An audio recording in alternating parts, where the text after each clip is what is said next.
how income affects your bankruptcy options is that there is a mathematical formula that the court uses. It's called the means test, which takes into account your household income, the number of people in your household, and then there are certain types of expenses that are pretty much set. You have allowances for those, but then there are other expenses such as the amount of your house payment that it depends on your specific situation.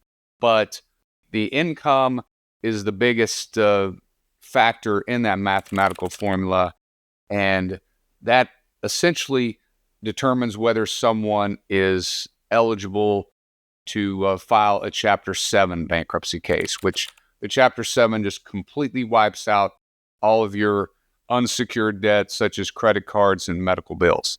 So there are some people that might have too high of an income where the mathematical formula shows that there would be money left over to be able to make some payments to pay at least some percentage of their debt back in Chapter 13. But it's not something people should worry about, because most people and a high percentage of the potential clients that contact us, they pass that means test with no problem and are eligible to do a Chapter 7.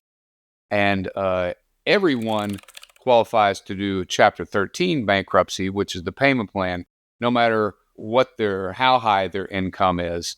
But if people qualify to do a Chapter 7 bankruptcy, then that means in Chapter 13, they're not really going to have to pay anything back toward their unsecured debts, such as credit cards or medical bills, and they're only paying other things that they're trying to protect, maybe a house back house payments, a car, maybe some recent IRS taxes, things like that. So that's a common misconception, that people think in Chapter 13 they have to pay back all of their debt, and that's just not the case at all. But for Chapter 7 eligibility, the income is a factor, but don't overrate that. Most people, it's not a problem at all.